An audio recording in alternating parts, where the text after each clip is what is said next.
മാഷേ നമസ്കാരം. നമസ്കാരം. അപ്പൊ എന്താ ക്യാമ്പാണോ? ഇവിടെ ക്യാമ്പ് നടക്കാണ്. നമ്മള് 2 ദിവസത്തെ ക്യാമ്പ്, കുട്ടികളുടെ ക്യാമ്പ് നടക്കാണ്. പിന്നെ കഴിഞ്ഞ ഇന്ന് വൈകുന്നേരം വരെ ഉണ്ട് അല്ലേ? ഇന്ന് ഒരു 1:30-2 മണിയോടുകൂടി അവസാനിക്കും. അപ്പൊ നമുക്ക് ഒന്ന് പെട്ടെന്ന് വീട്ടിലേക്ക് പോയിട്ട് വന്നാലോ? പിന്നെന്താ. മാഷ സ്കൂളാണ് കേട്ടോ ഇത്.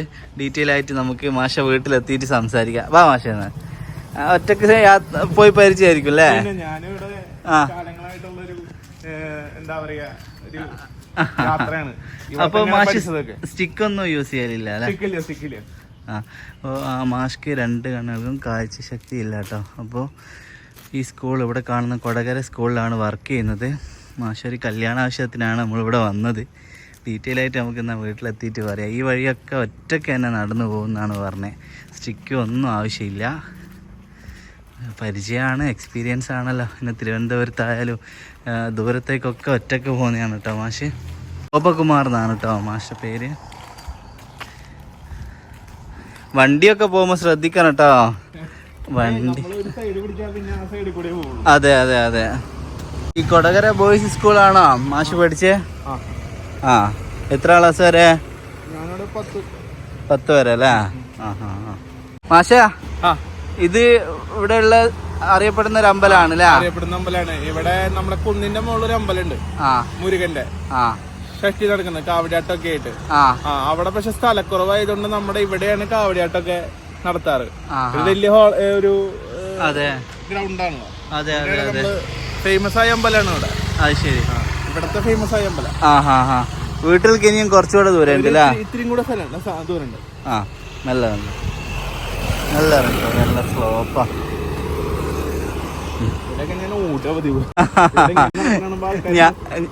ഞാൻ വെറുതെ കൈയൊക്കെ പിടിക്കുമ്പോഴാണ് ആൾക്കാർ വിചാരിക്കും ഇതെന്താ കൈയൊക്കെ പിടിച്ചു. എന്നാ ഞാൻ വിട്ട് എടുക്കുന്നുണ്ട്. ഇത്രയും കോൺഫിഡന്റിൽ പോകുന്നാണ്ടാ. അതാണ്, ഒരു പ്രശ്നമില്ല. കറക്റ്റ് ഒരു സൈഡ് പിടിച്ച് അങ്ങനെ പോകും മാഷ്. ഒറ്റക്ക് പോകുന്ന കൈയൊക്കെ പിടിച്ച് നടക്കുമ്പോഴാണ് ആൾക്കാർ ശ്രദ്ധിക്കുവാന്നാ പറഞ്ഞത്. ഇതെന്താ ഇങ്ങനെയൊക്കെ കൊണ്ടുപോകുന്നത്? ഇത്രയും കോൺഫിഡന്റ് ഉള്ള ഒരു മനുഷ്യൻ കേട്ടോ. പക്ഷെ ഇതാ വീട് അല്ലേ? അപ്പൊ അങ്ങനെ നമ്മൾ മാഷ വീട്ടിലെത്തി. ഇതായി പിന്നിൽ കാണുന്നതാണ് വീട്. മാഷ, അപ്പോ മാഷ എന്നാ സെറ്റ് ആയിക്കോ. അപ്പോൾ ഫ്രണ്ട്സ്, നമുക്ക് തുടങ്ങാം. നമ്മളിപ്പോൾ ഉള്ളത് തൃശ്ശൂർ ജില്ലയിൽ കൊടകര എന്ന് പറഞ്ഞ സ്ഥലത്താണ്.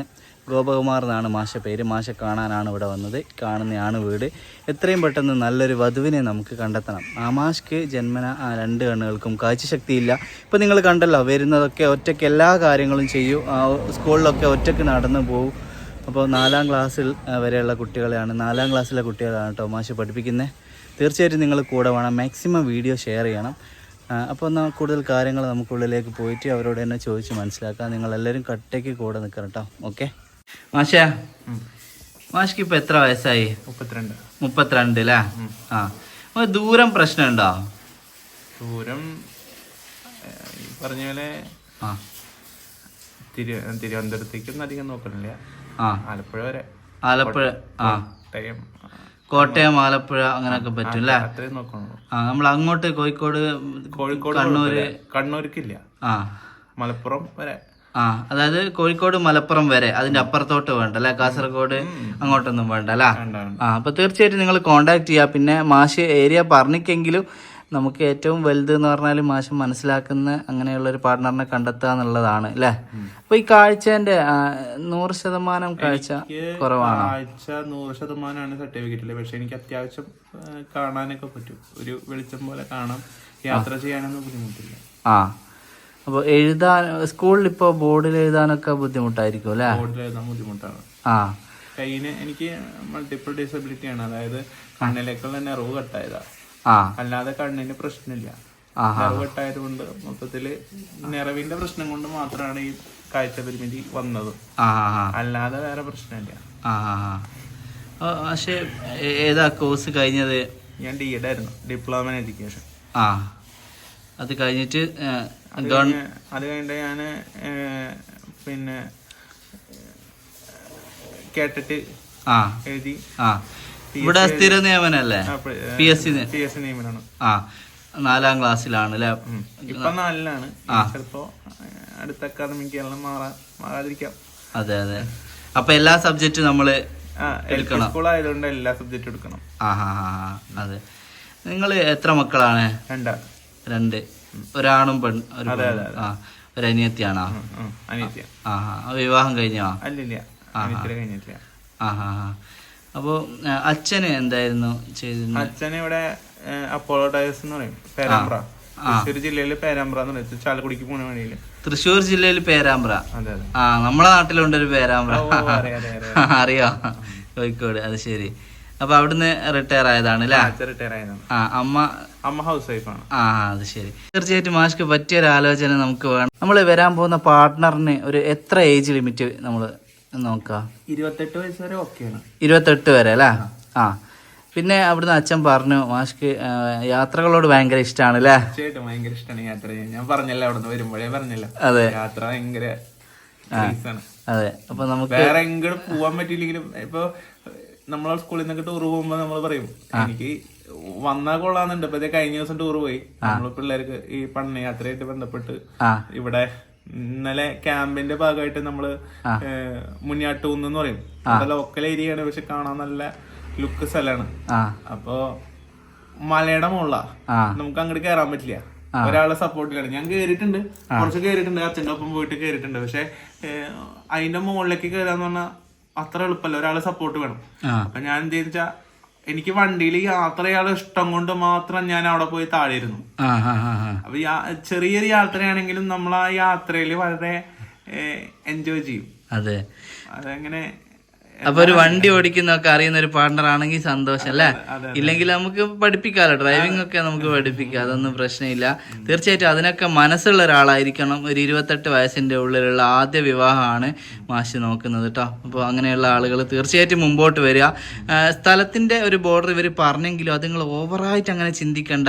മാഷ മനസ്സിലാക്കുന്ന നല്ലൊരു ക്യാരക്ടറുള്ള ഒരാളെയാണ് നമുക്ക് വേണ്ടത്. വേറെ എല്ലാത്തിനും സെക്കൻഡ് ഇതേ ഉള്ളൂ. ഇമ്പോർട്ടൻ്റ് എന്ന് പറഞ്ഞാൽ നമ്മളെ മനസ്സിലാക്കുന്ന ഒരാൾ എന്നുള്ളൊരു കാര്യം തന്നെയാണ്. ഇപ്പോൾ വരുന്ന വഴിക്ക് ഒരാൾ ഇപ്പോൾ മാഷോട് വഴി ചോദിച്ചു, എങ്ങനെയാ പെട്ടെന്ന് വണ്ടി നിർത്തി എവിടത്തേക്കാണ് ചോദിച്ചേ?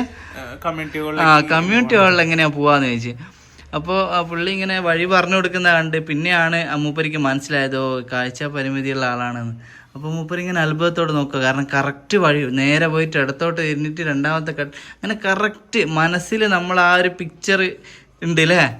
ഈ ഏരിയ മൊത്തം നമ്മളെ മനസ്സിലുണ്ട്. ഓരോ വഴിയും ഓരോ കറക്റ്റ് നമുക്ക് കാണുന്ന ഒരാളെ സംബന്ധിച്ചിടത്തോളം ചിലപ്പോൾ അങ്ങനെ അത്രയും ക്ലിയർ ആയിട്ട് പറയാൻ പറ്റില്ല, നമുക്ക് തെറ്റിപ്പോകും. പക്ഷെ മാഷത് വഴി പറഞ്ഞു കൊടുത്ത ആ രീതി ഉണ്ടല്ലോ, എനിക്ക് ഭയങ്കര അത് ശരിക്കും വീഡിയോ എടുക്കേണ്ടതായിരുന്നു, പക്ഷെ പെട്ടെന്നായിപ്പോയി. അപ്പോൾ കാണുന്നവർക്ക് അത്രയും അടിപൊളിയാണ്. മാഷ സംബന്ധിച്ചിടത്തോളം ഈ കാഴ്ച പരിമിതി, വിഷ്വലി ഇമ്പാക്ട് എന്നുള്ളൊരു കാര്യം നമ്മുടെ നിത്യജീവിതത്തിൽ യാതൊരു രീതിയിലും ഒന്നിനെയും ബാധിക്കുന്നില്ല. ഒരുപാട് ആൾക്കാരുണ്ട്, വിഷ്വലി ഇമ്പാക്ട് ആയിട്ടുള്ള ഒരുപാട് ആൾക്കാരുണ്ട്, ഒറ്റയ്ക്ക് യാത്ര ചെയ്യുകയൊക്കെ ചെയ്യുന്ന അധിക പേരും അങ്ങനെ തന്നെയാണ്.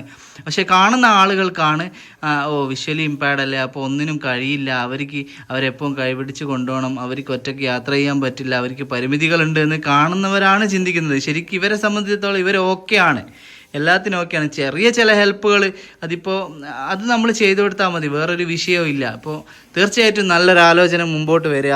പിന്നെ മാഷ്ക്ക് എന്താ പറയാനുള്ളത്? നമുക്ക് വരാൻ പോകുന്ന പാർട്ട്ണറിനെ പറ്റി ഒരുപാട് കോൺസെപ്റ്റുകൾ ഉണ്ടാവുമല്ലോ, അങ്ങനെ മാഷ്ക്ക് എന്താ പറയാനുള്ളത്? ചോദിച്ചാല് കുറച്ച് എഡ്യൂക്കേഷൻ കുറച്ച് അങ്ങനെ എന്തെങ്കിലും നോക്കുന്നുണ്ടോ? എഡ്യൂക്കേഷൻ എന്ന് പറഞ്ഞു കഴിഞ്ഞാൽ നമ്മൾ പൊതുവെ എല്ലാവരും പറയുന്നതാണ് തന്നെ നമ്മുടെ ഫീൽഡിലുള്ള ആളുകൾ എന്നല്ലേ പറയാ. എൻ്റെ ഫീൽഡിലുള്ള ആളുകൾ എന്ന് പറയുമ്പോൾ ഈ പറഞ്ഞ പോലെ TTC കഴിഞ്ഞ എല്ലാവരും അല്ലെങ്കിൽ DED കഴിഞ്ഞ എല്ലാവരും അവരെ പോലുള്ള ആളുകളെയാണ് അവർ നോക്കുക. എങ്കിലും നമുക്കൊരു എനിക്ക് എൻ്റെതായിട്ടുള്ളൊരു കൺസെപ്റ്റ് TTC കഴിഞ്ഞ് ജോലിയൊന്നും ആവാത്ത 1-2 കുട്ടികൾ, അങ്ങനത്തെ കുട്ടികളൊക്കെ ആയിരിക്കും നമ്മൾ ഒന്നും കിട്ടാത്ത അവസ്ഥ വരുമ്പോഴാണ് നമ്മൾ പറയാ എങ്ങനെയായാലും കുഴപ്പമില്ല, നമ്മളെ മനസ്സിലാക്കുന്ന കുട്ടി തന്നെ വേണം, എങ്കിൽ പോലും നമ്മൾക്കൊരു കൺസെപ്റ്റ് ഉണ്ടാവല്ലോ, ഇങ്ങനെ നമ്മുടെ ഫീൽഡിൽ തന്നെയുള്ള ഒരാളാവണമെന്ന് നമ്മൾ ആഗ്രഹിക്കുമല്ലോ. നമ്മുടെ ഫീൽഡിലുള്ള ആളെ കിട്ടിയില്ലെങ്കിലും അതായത് സ്കൂളിൽ കുറച്ച് ഹോംവർക്ക് കാര്യങ്ങളൊക്കെ നമ്മൾ പ്രിപ്പയർ ആവേണ്ടതുണ്ടാവും. അപ്പൊ അതിനൊക്കെ ഒരു ഹെൽപ്പ് ചെയ്യാനൊക്കെ ഒരു മിനിമം ഒരു നോളജ് ഉള്ള ഒരാളാണെങ്കിൽ സന്തോഷം അല്ലേ? അത്യാവശ്യം അതെ, പേപ്പർ നോക്കാനും ഒരാളാണെങ്കിലും അതെ. അങ്ങനെ പിന്നെ സാമ്പത്തികം പ്രശ്നമില്ല, സാമ്പത്തികമായിട്ട് അതങ്ങനെ നമ്മള് നിർബന്ധം പിടിക്കില്ല. സാമ്പത്തികം ഇല്ലെങ്കിലും അത്യാവശ്യം നല്ല ക്യാരക്ടർ, നമ്മുടെ അടുത്ത് നല്ല രീതിയിൽ ബിഹേവ് ചെയ്യുന്ന, നമ്മളെ പരിഗണിക്കുന്ന ഒരാളായാൽ മതി. തീർച്ചയായും തീർച്ചയായും അങ്ങനെ ഒരാൾ എത്രയും പെട്ടെന്ന് മുമ്പോട്ട് വരട്ടെ. അതെ. അപ്പോൾ മാഷ്ക്ക് വേറെ എന്തെങ്കിലും പറയാനുണ്ടോ? അതെ, അത്രേ ഉള്ളൂ. നിങ്ങളെ ഹിന്ദുവില് ഏതാണ് ജാതി? നായരാണ് അല്ലേ? അപ്പോൾ നമ്മൾ അങ്ങനെ നായർ വിഭാഗത്തിൽപ്പെട്ടവരല്ലേ നമുക്ക് വേണ്ടത് അല്ലേ? നായന്മാരെയാണ് കൂടുതൽ നമ്മൾ നോക്കണം. അതെ. അപ്പോൾ തീർച്ചയായിട്ടും അങ്ങനെയുള്ള ആളുകൾ കോണ്ടാക്ട് ചെയ്യുക. അപ്പോൾ വേറെ കൂടുതലായിട്ടൊന്നും ഇല്ലല്ലോ അല്ലേ? എന്നാൽ ആയിക്കോട്ടെ, കോളുകളൊക്കെ മാക്സിമം എടുക്കുക. പിന്നെ കല്യാണത്തിന് ശേഷമുള്ള ഒരു കാര്യത്തിനും എനിക്ക് യാതൊരു വിധ ഉത്തരവാദിത്വം ഉണ്ടാവില്ല. അതുകൊണ്ട് തന്നെ നിങ്ങൾ കോളുകൾ വരുമ്പോൾ നല്ലപോലെ അന്വേഷിച്ചിട്ട് ചെയ്യണം. നമ്മളിപ്പോൾ ഈ വീഡിയോ എടുത്ത് ആരൊക്കെയാണ് നിങ്ങളെ വിളിക്കുക എന്ന് നമുക്കറിയില്ല. അപ്പോൾ ഓരോരുത്തരും വിളിക്കുമ്പോൾ അവരുടെ നാട്ടിലൊക്കെ പോയി അന്വേഷിച്ചിട്ട് തന്നെ ചെയ്യണം. ഓക്കെ. നമ്പർ ഒരു പുതിയ സിം എടുത്തിട്ട് നമുക്കത് ഇതിൽ കൊടുക്കാം. കോളുകൾ വരുമ്പോൾ മാക്സിമം കോളുകളൊക്കെ അറ്റൻഡ് ചെയ്യാൻ ശ്രമിക്കുക. ഓക്കെ, എന്നാ പിന്നെ ആയിക്കോട്ടെ. ശരി, സന്തോഷം. അപ്പോൾ ഫ്രണ്ട്സ്, ഗോപകുമാർ മാഷ് പറഞ്ഞ കാര്യങ്ങൾ നിങ്ങൾ കേട്ടല്ലോ. അപ്പോൾ അത് മനസ്സിലാക്കിയിട്ട് നല്ലൊരു ആലോചന എത്രയും പെട്ടെന്ന് വരട്ടെ.